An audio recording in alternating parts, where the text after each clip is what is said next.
Chapter 20, Calculating Chaos.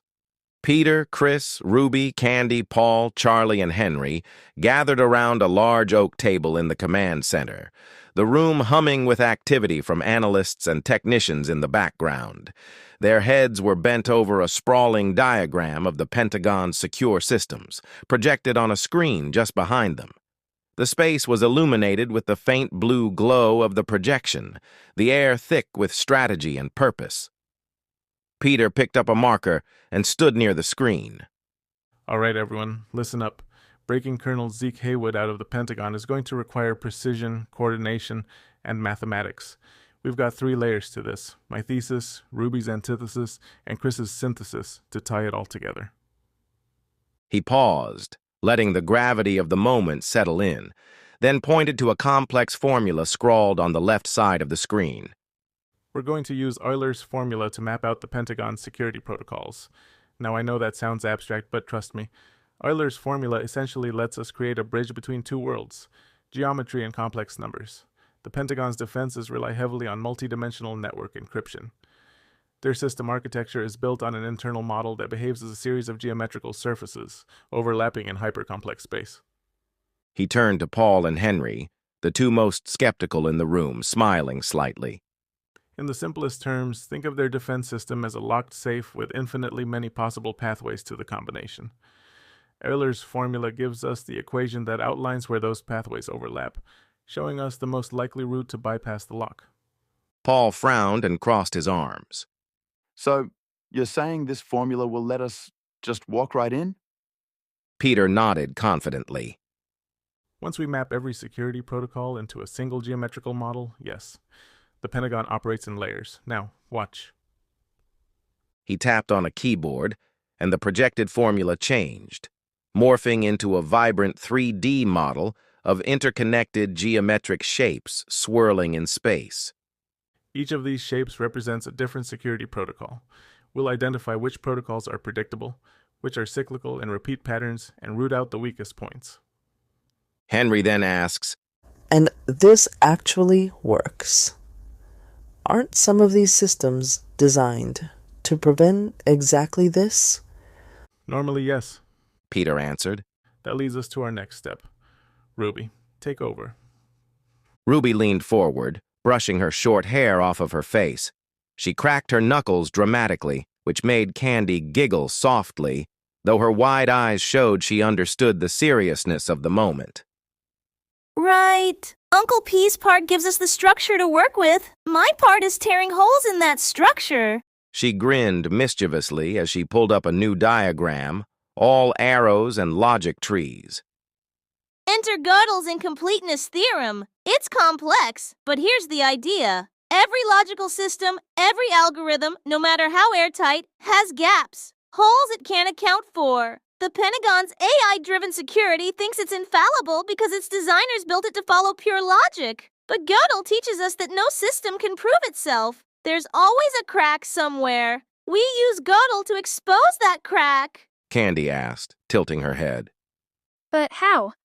I mean, it sounds super cool, but I still don't get it. Ruby smiled and continued to explain. We take the Pentagon's AI and feed it logical problems it can't solve. The system will spiral into indecision, creating hesitation or delays in its response times. And those delays? That's where Chris comes in. Exactly, Chris said, taking the reins. He stood up next to Ruby, pointing to yet another diagram. Theorists scrawled notes blending into signal waveforms. My piece is the synthesis. Once Uncle Peter maps the secure pathways, and Ruby creates hesitation in their system, I'll use Fourier Transforms, both forward and inverse, to manipulate their signal patterns. Henry raised his hand. Okay, I'm gonna need you to back up a second. What's a Fourier transform? Chris started explaining it. It's a mathematical way to analyze complex signals by breaking them down into simpler components. For example, think of their communications as a song. We pull out specific notes we don't like. Those are the signals guarding their systems, and replace them with notes we control. We can insert undetectable backdoors without them realizing it until it's too late. Candy clapped her hands excitedly. Chris continued, his voice brimming with confidence. After using the Fourier Transforms to manipulate their signals, we bring in Leibniz's monadology principles for the final phase of tactical coordination. Why? Because Leibniz's system allows us to simulate the perspectives of individual actors in real time. Every guard, every surveillance operator, or even their automated systems, if you want to think of them as mindless monads, within this framework, will predict their behaviors based on their positions, movements, and goals, giving us the ultimate edge. Candy, still trying to keep up, asks another question. Wait, you mean you're guessing what they're going to do? Chris smirked. Guessing? Not exactly. Leibniz's monadology helps model their world. Imagine watching the Pentagon operations unfold like a chessboard, except you know every single move the opponent is about to make. Chris tapped on the hologram, which now displayed a perfectly symmetrical graph overlaid on a Pentagon schematic. Then, we'll use the Cartesian grid to guide our precise movements in and out, like clockwork. Henry rubbed his face tiredly. This sounds more like magic than math. It's not. Peter responded. Every piece depends on practical execution. We're not hacking their systems in the Hollywood sense. We're dismantling their defenses by exploiting predictable patterns and human error. But I'll be honest, none of this works if there's even a shred of overconfidence or sloppiness. Paul leaned forward, his voice carrying measured doubt. All right, I think I follow the plan. But I've got to ask, what's our contingency? I mean, what if something goes wrong? Peter replied with conviction. We'll have redundancies built in. Every single calculation we make will have a backup. But Paul, we aren't going to wing it. This group is the best chance Zeke Haywood has to get out alive, and I'll be damned if I let this fail. Before anyone could respond, the sound of tires screeching filled the air, followed by sharp-footed boots hitting the concrete as 3 black vans pulled into the command center. Everyone turned their heads toward the bay doors to see the sleek, reinforced vehicles roll into place. The first van's door swung open and a figure hopped out, a man in a gas mask. He pulled it off, revealing a serious, sharp-eyed young man with short, fluffy black hair, dark frame glasses, and a goatee. Kevin Drayman reporting, sir. 7 troops in my van. From the second van emerged a young black woman, removing her gas mask and shaking out her long, straight black hair. Her piercing gaze immediately surveyed the room as if she was already considering tactical scenarios. Keisha Jones reporting, sir. 8 troops in mine. The final van held a man of Dominican descent with tan skin and short-cropped black hair. He pulled off his gas mask, exhaling sharply before stepping forward. Pedro Sanchez reporting, sir. 6 in mine. Peter asked in a sharp tone. Which one of your vans has the squad leader? Pedro jerked a thumb toward his van. My van, sir. Charlie tightened his gloves. Pedro, pull him out. He ordered. Keisha, Kevin, get the rest of the troops into the detainment area. All 3 drivers responded in unison with a yes, sir. Keisha slammed her hand against her van with a loud bang, startling the analysts, engineers, and technicians stationed in the command center. She leaned close to the window and shouted at the soldiers inside, her voice booming with authority.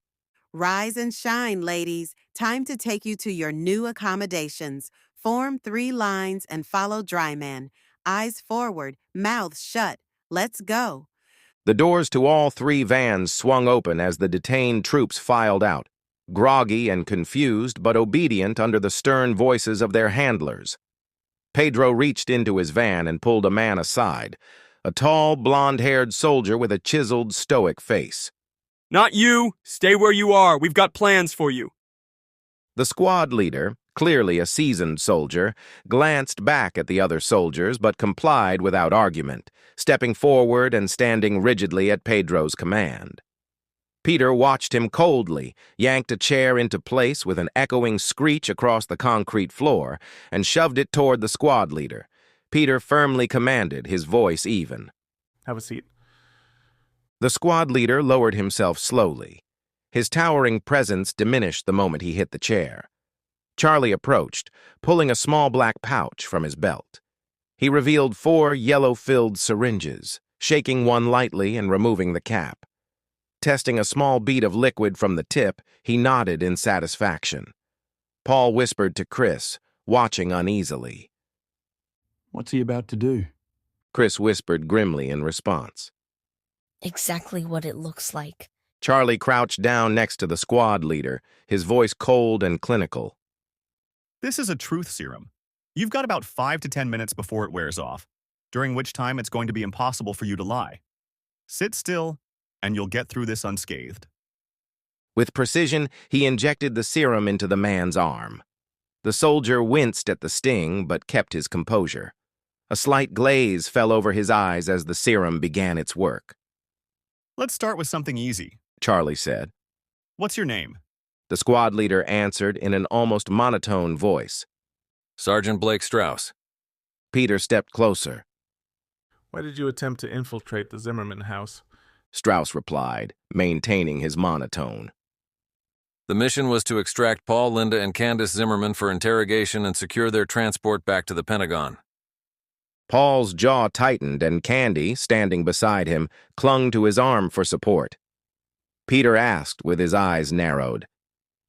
How did you know the Zimmermans were involved? Strauss replied obediently. We were monitoring the phone call Chris and Ruby Parsons made to you. The FBI, CIA, NSA, and DHS labeled you all as persons of interest. The room grew cold with shock. Ruby's hands clenched into fists, her face flushed with anger. Before Chris could stop her, she stormed forward to the sergeant. Ruby shouted furiously. We're kids! Why is the government so threatened by us? Strauss flinched at the outburst, but answered automatically. Your superior intelligence along with your radical ideology alarmed them. They want to eliminate potential threats before they grow larger. Now Chris stepped forward, his tone cold and fierce.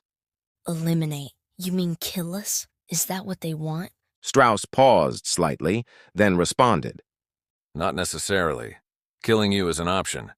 But the priority is recruiting you 3 to work for the government. Ruby scoffed loudly, turning and throwing up her hands. I'd rather swim 10 laps in the Arctic Ocean naked! Peter barked. That's enough. Charlie, take him to detainment with arrest. We've heard what we needed. Sure thing, Dad. Charlie grabbed the dazed sergeant, yanked him up, and said in a low but firm tone, Time to go. As Strauss was dragged away, Candy broke the silence, her voice cracking with disbelief. The government, they're evil, trying to kill kids, or forcing them to work for them. It's just wrong. Chris interjects. Wrong? It's worse than that. It's terrifying. They're trying to rob us of our freedom. Ruby crossed her arms, anger still in her voice. Yeah, well, fat chance of that. My soul's not for sale. Henry turned to Peter. Francine needs to know. She's going to lose it, but we have to tell her. Peter replied grimly. You're right. Just calm her down when you tell her. We all know how she'll react. Paul put a hand on Peter's shoulder. She should hear it from both of us. Linda will freak out too. I'll go with him. Peter nodded as Henry and Paul left together, bracing themselves to deliver the unsettling news.